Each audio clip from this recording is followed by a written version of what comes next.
하나님의 말씀 마태복음 27장 27절부터 44절에 있는 말씀까지입니다. 마태복음 27장 27절부터 44절에 있는 말씀까지 신약성경 50페이지에 기록되어 있습니다. 마태복음 27장 27절부터 44절에 있는 말씀까지 제가 한 절 읽고 여러분들이 한 절 읽고 교독하겠습니다. 마태복음 27장 27절부터 44절입니다. 이에 총독의 군병들이 예수를 데리고 관정 안으로 들어가서 온 군대를 그에게로 모으고 그의 옷을 벗기고 홍포를 입히며 가시관을 엮어 그 머리에 씌우고 갈대를 그 오른손에 들리고 그 앞에서 무릎을 꿇고 희롱하여 이르되 유대인의 왕이여 평안할지어다 하며 그에게 침 뱉고 갈대를 빼앗아 그의 머리를 치더라. 희롱을 다한 후 홍포를 벗기고 도로 그의 옷을 입혀 십자가에 못 박으려고 끌고 나가니라.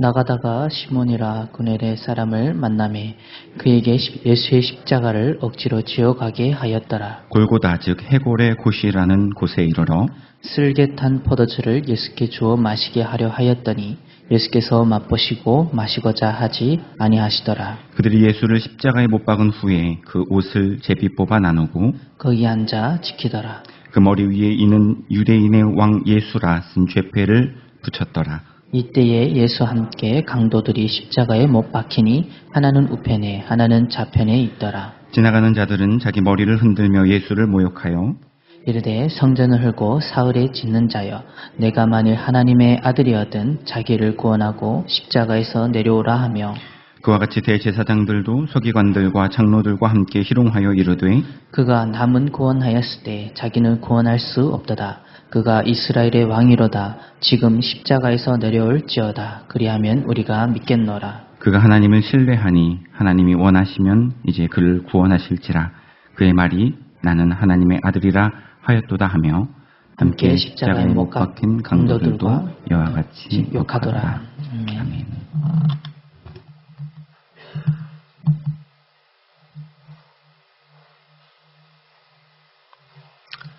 오늘 이 새벽에 우리는 십자가를 향하여 나아가시는 예수님을 함께 바라보고자 합니다.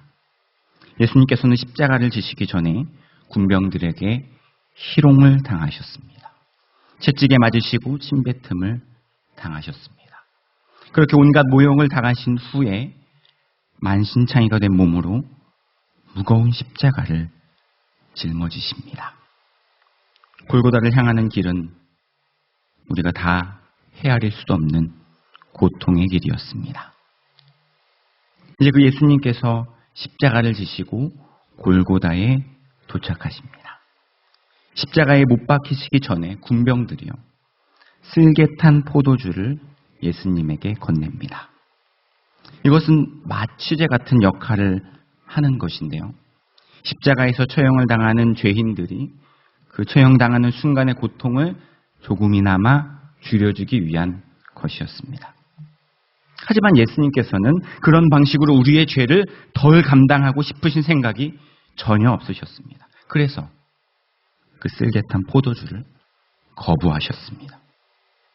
죄의 고통을 온전히 완벽하게 감당하셔서 우리의 모든 죄를 완벽하게 씻어주시기 위해서 노력하셨던 순종의 모습이었습니다. 이제 예수님의 손과 발에 못이 박힙니다.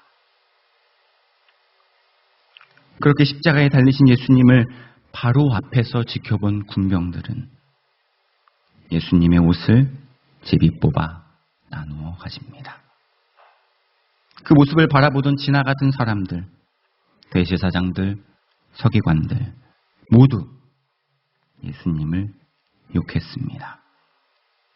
함께 십자가형을 당하고 있는 진짜 죄인인 강도들까지도 같은 말로 예수님을 욕했습니다. 여기까지가 오늘 저와 여러분들이 함께 읽은 본문의 말씀입니다. 예수님께서는 인간의 모든 죄를 씻어주시기 위해 묵묵히 십자가의 길을 걸어가셨습니다. 그리고 그것을 바라보는 사람들은 하나같이 십자가의 의미를 깨닫지 못하고 있었습니다.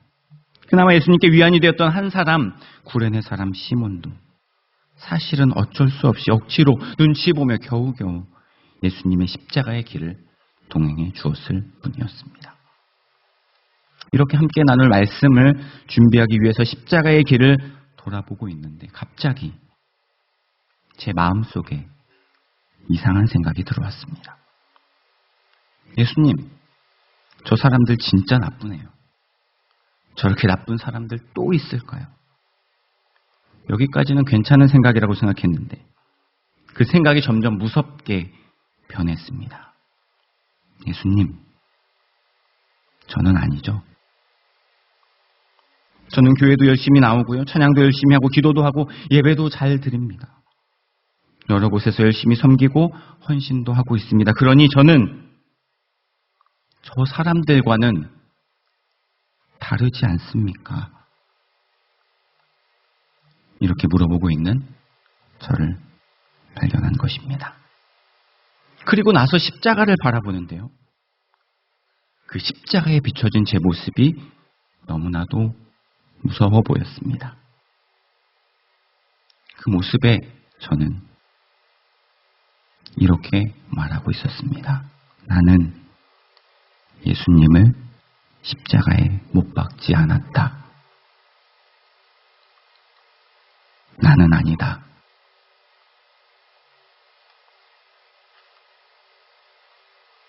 그러고 보니 말씀을 통해서 십자가의 길을 함께 걷는 제 모습은 예수님과는 너무나도 멀리 떨어져 있는 모습이었습니다.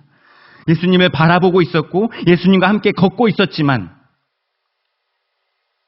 마치 거기에 나는 있지 않은 사람처럼 말씀을 읽고 있었다는 것을 깨닫게 되었습니다. 우리가 함께 불렀던 찬송가 147장 거기 너 있었는가라는 찬양은 흑인 영가입니다. 작사자, 작곡가 모두 알 수가 없습니다. 원래 이 노래는 강제로 끌려왔던, 그래서 노예살이를 하게 되었던 흑인들의 삶의 애환을 달래기 위한 노래였습니다. 인간 취급을 받지 못하고 노예가 되어서 짐승보다 더 못한 취급을 받았던 그 흑인들의 고통이 예수님께서 왕이시고 하나님이신데 그 대우를 받지 못하시고 인간이 되셔서 죄인보다도 더 못한 취급을 받으셨던 그 고통과 맞닿아 있는 찬양으로 지어진 것 같았습니다. 흑인들은요, 예수님의 고통이 자신들의 고통과 이어져 있었기에 이 찬양을 부를 때마다 이 찬양의 고백처럼 부들부들 떨면서 불렀을 것입니다. 우리는 어떤 마음으로 이 찬양을 불렀을까요? 그 예수님의 고통의 자리가 과연 나의 고통의 자리와 맞닿아 있었을까요? 혹 예수님의 고통의 자리에서 함께 찬양했다 하더라도 저처럼 예수님이 저렇게 십자가를 고통스럽게 지시며 죽임을 당하는 일이 나랑은 상관없다. 나는 그 일에 동참하지 않았다. 라는 이상한 생각 때문에 단순히 그들을 손가락질만 하며 정작 내 마음에 떨림이 없었다면 오늘 이 시간 우리의 믿음을 다시 돌아볼 수 있기를 소망합니다. 군병들은 예수님을요, 왕으로 대해 주었습니다. 하지만 그들의 모습은 교묘하게 치장되어 있었어요. 왕으로 대접을 하는 것이 아니라 왕이라고 칭하면서 조롱을 하고 있었던 것입니다. 진짜 면류관을 씌워줘야 되는데 그 대신에 가시 면류관을 씌워줬고요. 멋진 왕복이 아니라 홍포를 입혀주었습니다. 위험을 나타내는 늠름한 규가 아닌 갈대를 그 손에 쥐어주었습니다. 그렇게 자신이 생각하는 왕으로 예수님을 치장하시고 그 앞에 무릎 꿇는 척했습니다. 그렇게 꿇는 무릎은 잠시뿐이었고요. 금세 일어나 예수님을 채찍질하고 그 얼굴에 침을 뱉었습니다. 손에 쥐어졌던 갈대를 빼앗아서 그 얼굴을 내리쳤습니다. 만약 우리가 예수님을 나의 왕이라고 고백하지만 내가 생각하는 모습으로 만들어낸 왕으로 한껏 치장시키고 왕을 섬기는 듯 하지만 결국은 내가 왕 노릇하고 내가 주인 노릇하는 그런 삶을 살아가는 신앙이라면 우리도 이 군병들과 다를 것이 없습니다.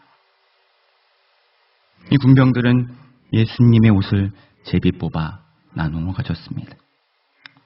십자가에 달린 죄수의 옷은 사형을 집행하는 사람들이 갖는 것이 통례였습니다.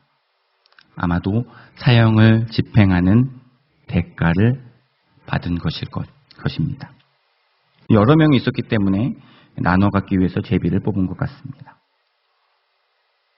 그들에게는 성경에 예언되었던 내용보다 예수님께서 십자가에서 모든 죄를 대신 짊어지고 죽임을 당하시는 것보다 당시 시대적 관념이 훨씬 더 중요했고 사형 집행에 대한 대가를 받아서 경제적으로 삶을 유지하는 것이 훨씬 중요했던 사람들입니다.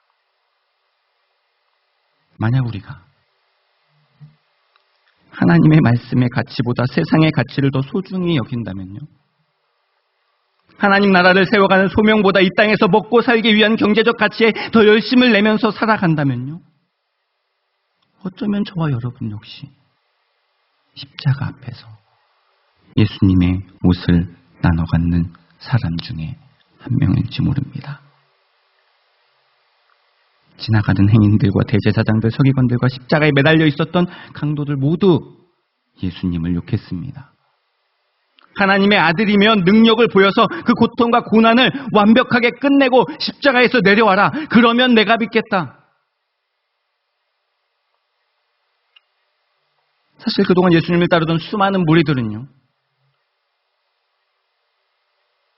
예수님을 믿고 따랐던 이유가 바로 기적 같은 일을 보았기 때문입니다. 수천 명이 먹을 수 있는 음식이 생기고 병든 자들이 고침을 받고 죽은 자가 살아난 놀라운 역사를 보았기 때문에 예수님을 따랐습니다. 만약에 그런 기적이 없었다면 수많은 사람들이 예수님을 따랐을까요? 만약 하나님께서 우리 인생에 아무런 기적을 보여주지 않으시고 하나님께서 나에게는 어떤 능력도 나타내지 않으실 때에 그럼에도 불구하고 오직 주님 한 분만으로 만족하면서 신앙생활을 이어가실 수 있을까요? 내가 원하는 것들, 내가 바라는 것들, 지금 당장 필요한 것들을 단 한 개도 허락하지 않으실 때 그리 아니하실지라도 기쁨으로 감사로 이 믿음의 자리를 지킬 수 있다고 단언할 수 있을까요? 어쩌면 그 십자가 앞에서 예수님을 욕보이는 사람이 우리였을지도 모릅니다. 부활의 능력은요. 십자가에서 내가 예수님과 함께 죽어야만 경험할 수 있습니다. 십자가에서 내가 죽는다는 것은 내가 죽어 마땅하다는 것을 인정하는 것입니다. 그때 죽을 수 있어요. 그렇게 내가 진짜 죽어야 예수님과 함께 다시 살아나는 소망을 누릴 수가 있습니다. 오늘 우리가 예수님의 십자가 앞에서 죽지 않는다면 그 앞에서 나는 떳떳하다 자부하면서 십자가를 바라보지만 십자가와 함께 걸어가지만 점점 십자가에서 멀어지는 인생을 살고 있다면 십자가의 사랑과 부활의 능력은 우리 안에서 참 생명으로 이어지지 않을 것입니다. 십자가와 부활이 진정한 기쁨과 감사, 평안과 행복으로 다가오지 않을 것입니다. 말씀을 매듭지려고 합니다. 오늘 이 새벽에 우리의 신앙을 돌아보며 십자가 앞에서 내가 죽어야 할 죄인임을 처절하게 고백할 수 있기를 소망합니다. 그리고 그렇게 기도하는 우리들의 그 신앙이 우리의 자녀들에게도 전해지기를 다짐하는 시간이 되기를 소망합니다. 그래서 우리 모두 이 고난의 주간을 지나고 부활주의를 맞이할 때 예수님과 함께 죽고 예수님과 함께 사는 것이 참된 기쁨이요 감사요 소망이라고 온 마음 다해 고백할 수 있게 되기를 주님의 이름으로 간절히 소망합니다. 오늘 함께 나눈 말씀을 기억하면서 찬양을 통해 주님의 십자가 앞으로 나아갈 수 있기를 바랍니다. 온전히 나 때문에 예수님께서 십자가에서 찢기신 것입니다. 나의 연약함 때문에 예수님이 모욕을 당하셨고요. 나의 교만함 때문에 예수님의 침뱉음을 당하셨습니다. 나의 숨겨둔 그 죄악 때문에 예수님의 손과 발에 못이 박히셨습니다. 그러니 이제는 그 주님의 손에 나의 손을 뽀개고 그 주님의 발에 나의 발을 뽀개서 나는 예수님과 함께 죽어 마땅한 죄인임을 고백할 수 있기를 바랍니다. 그리고 이제는 나를 위한 인생이 아니라 하나님을 위한 인생을 살겠다고 고백할 수 있기를 바랍니다. 그 귀한 고백으로 함께 찬양하며 나아가겠습니다.